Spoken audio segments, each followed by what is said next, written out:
Um, One of the things that I have seen a lot on Facebook this week, and that I know some people have, seen past and will deal with in the present, is making decisions for their children, around school, around athletics, around, am I going to allow them to go back to their sport? Am I going to allow them to compete? Am I going to allow them to be, play in a tournament? Um, or what schooling decision am I going to make? A lot of schools are, changing things now and opening back up. And so there's a lot around that.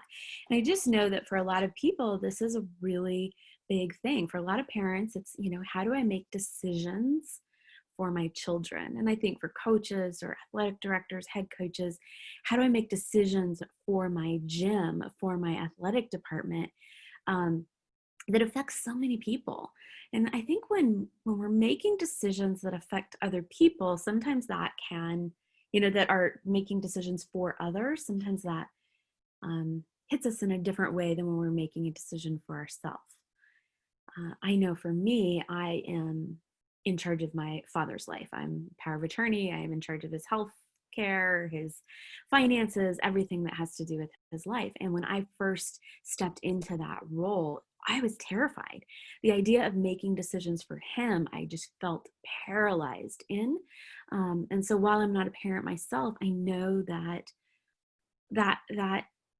position of making a decision for someone else and making decisions that affect multiple people can feel different than making a decision for ourselves. And so I just wanted to talk a little bit about that today.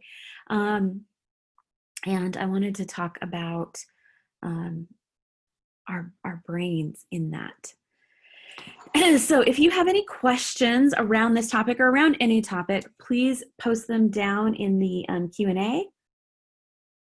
And I will, sorry, I'm trying to drink my coffee out of the closed lid. That is not helpful. So just pop them down in the Q&A and I'll get to them. I'm just going to talk for a few more minutes. So when we're thinking about making decisions for other people, the same things apply as always. The first stop is to just download all the thoughts that you're thinking, everything that's going through your head. One of the ones that I noticed, there's a couple that I notice is really common. One is, I need to make the right decision. And you may have heard this lots of times. It may not feel helpful, but there is no right decision. And here's what I mean about that. When you're looking at two decisions for the future and you are trying to decide between them, you're going to choose one of them, or maybe it's among multiple, but you're going to choose a decision and then you're going to take actions along that decision.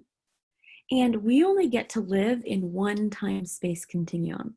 We only get one time and one space.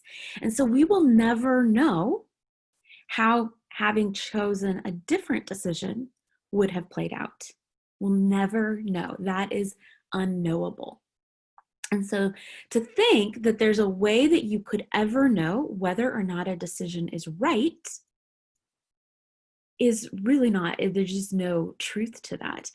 And part of it even comes from this idea that I will know a decision was right if everything works out really well. And if everything doesn't work out really well, then I will think that decision was wrong. And the problem with that is life is 50-50. Whatever decision you make, there's going to be some great things that come from it, and there's going to be some really hard things that come from it. And so to focus on those hard things and then to tell yourself you made the wrong decision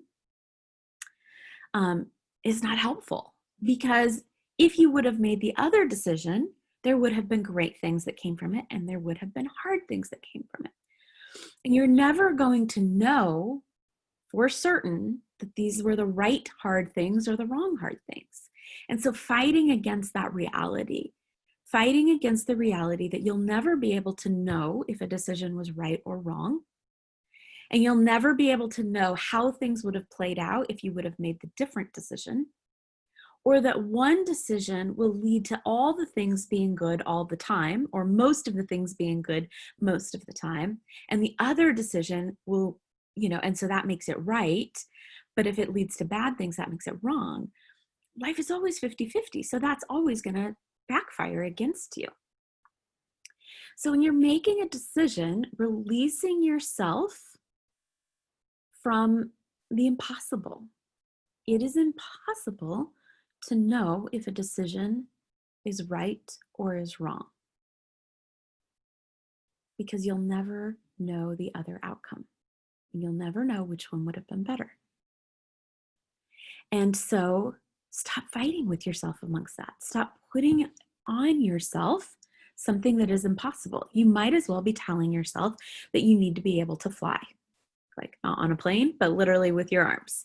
Like, well, you need to be able to fly. You should be able to fly. You should be able to know what the right decision is. You should be able to figure out what the right decision is. You won't be able to figure out what the right decision is.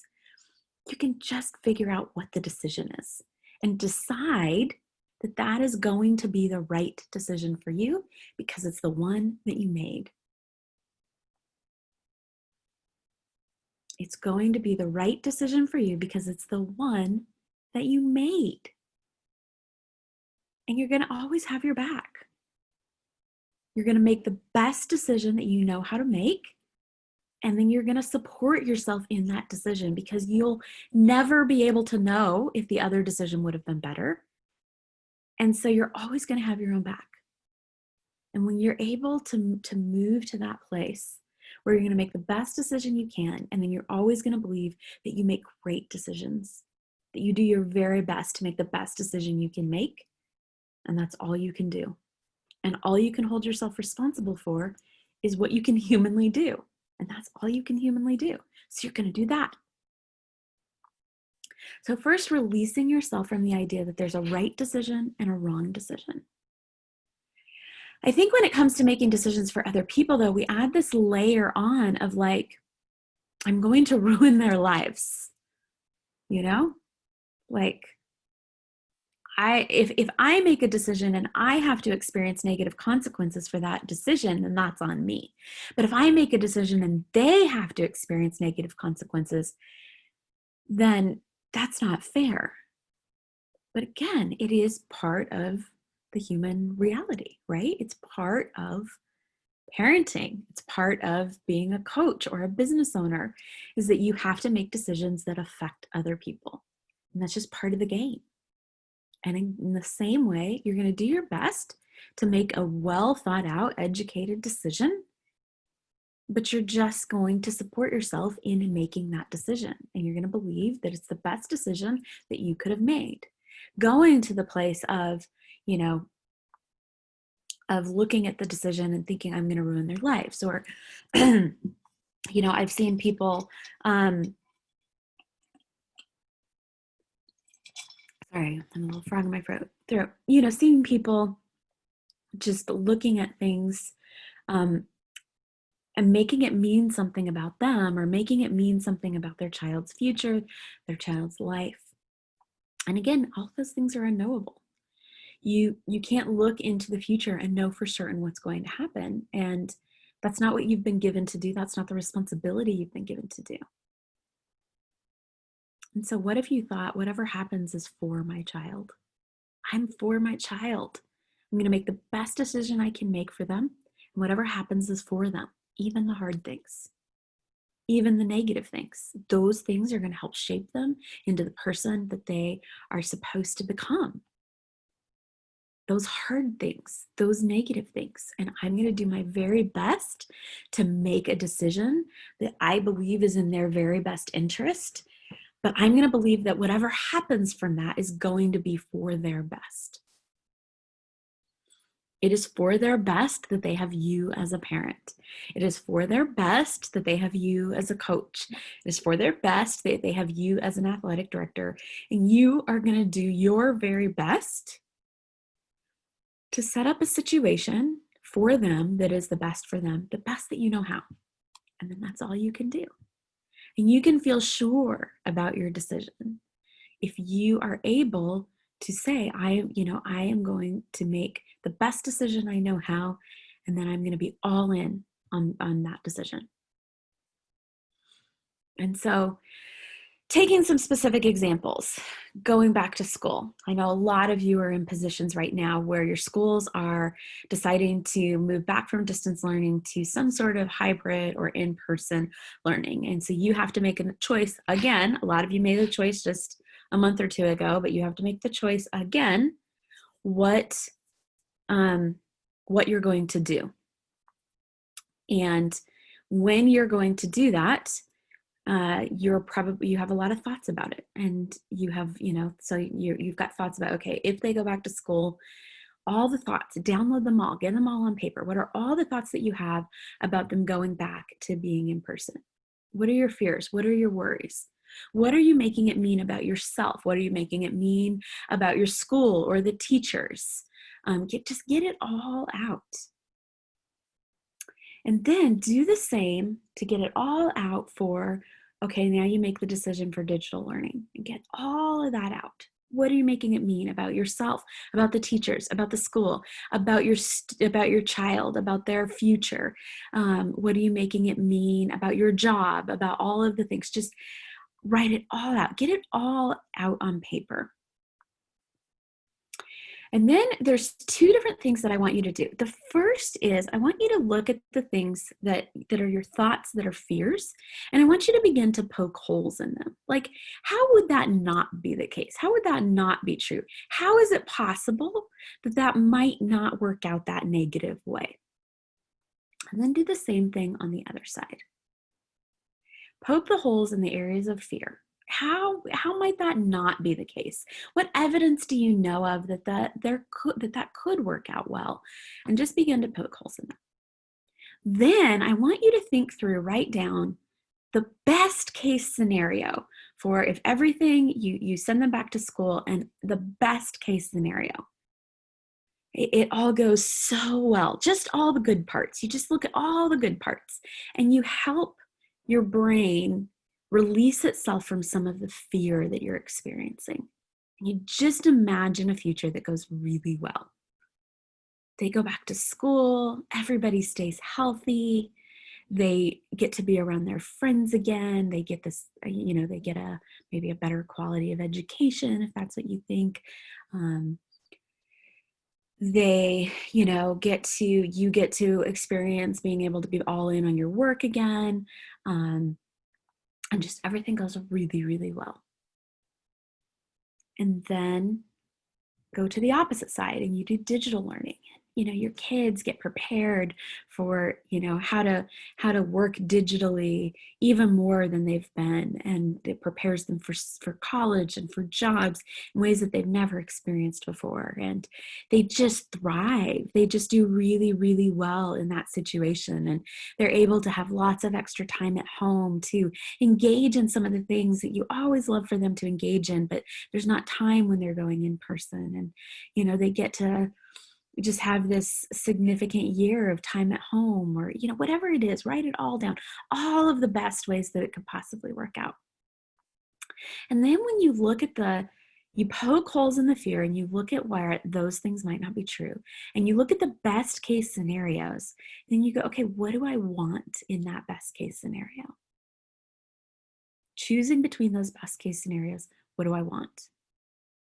And then can I believe that in the negative things, the hard things that will happen in that scenario, that I and my child will be able to meet it head on?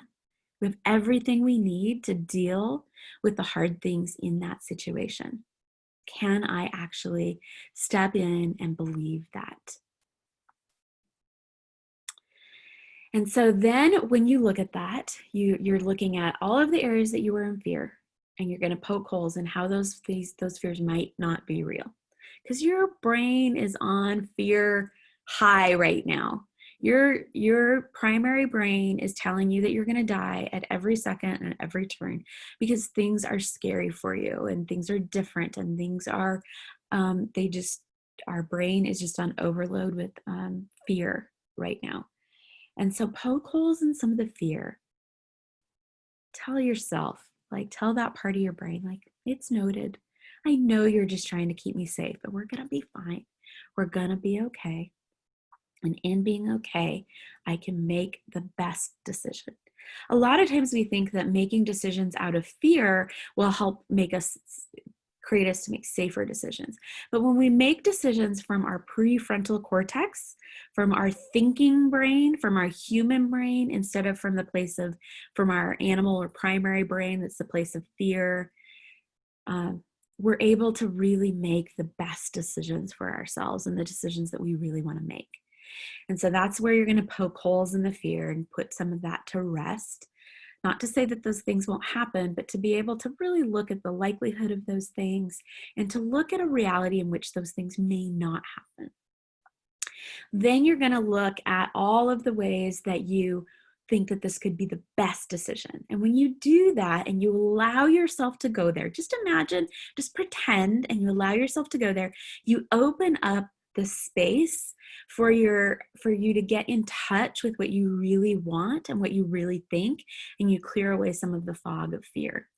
And so letting yourself imagine, just pretend that everything works out perfectly, you kind of release yourself to get more in tune with what it is that you want and that you really think from that human thinking part of your brain. And then you make a decision from that place, and then you choose. You're going to make the best decision that you can make with the information that you know now. And then you're going to have your own back no matter what happens. And you're going to believe that you have everything you need and your child has everything they need to deal with whatever comes from that decision, and that it's all for them and it's all for you. I hope that helps. I know that so many of you are in such difficult emotional places with this, and so I really hope that that helps you. If you have any questions, just pop them in the like this will be posted on our our Facebook page. If you have any questions, just pop them to us. We'd love to connect and engage. If you want coaching on this, we'd love to set up a time to coach you. All right, have a great day. Thanks so much. Bye-bye.